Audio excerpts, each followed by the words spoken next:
Kris Kringle.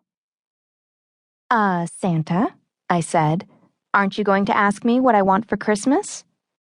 I scooched my striped limbs into the velvety folds of his lap. Tell me, what is it you want from old Saint Nick?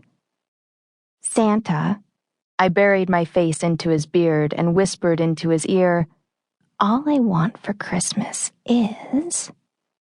I couldn't help drawing out the moment.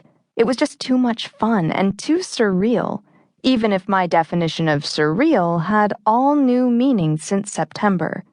It was still hard to believe everything that had happened in just 3 short months.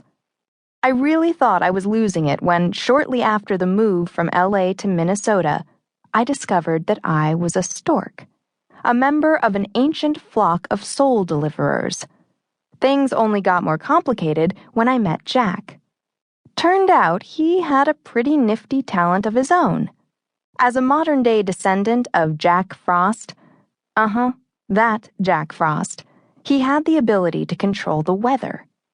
All the same, had you told me 3 months ago that I would ask Santa, and not even the real thing, instead my 17-year-old bony-kneed, mahogany-haired, gem-eyed boyfriend, for what was possibly the only thing you couldn't get at the Beverly Hills Neiman Marcus, I'd have said you were cracked.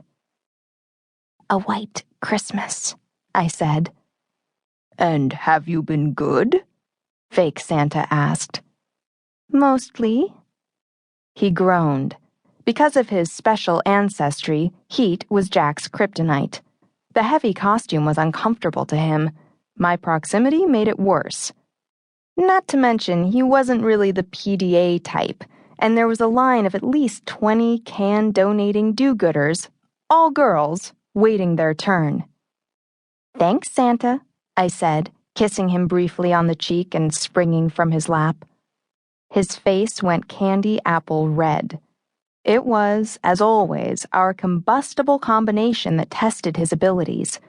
He made it through the rest of the lunch hour without incident, while I, his elfin helper, handed candy canes to both the naughty and the nice. When his lap was finally girl-free, he stretched, peeled off the press-on whiskers, and headed in my direction. Were you trying to kill me? A much younger Jack seized me by the shoulders. What? I asked, all innocence. I was your helper. I shook my satchel of goodies as proof. You were no help at all. Ungrateful, I said.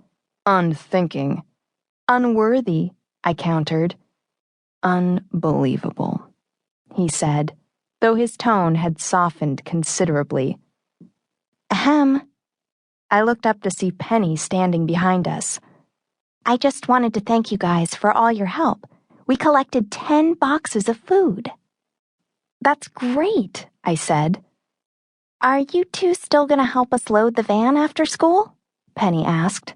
We'll be there, I answered for both of us. In the 3 months since our fateful homecoming adventures, Jack and I had become a unit. Nothing like almost getting sucked through a portal to another dimension by an evil, soul-snatching raven to fast-track a relationship. I watched Penny walk away with a prancer-like lope. She deserved the bounce in her step. She'd worked hard to promote and organize the food drive. I was glad it had been successful and was happy to have assisted by printing up flyers and plastering signs throughout the school. Jack took advantage of my diverted attention and coiled a thick swath of my hair around his fist. And what's this about wanting a white Christmas? I do. Now that I've embraced living a stone's throw from the North Pole, I actually do. You? The California girl?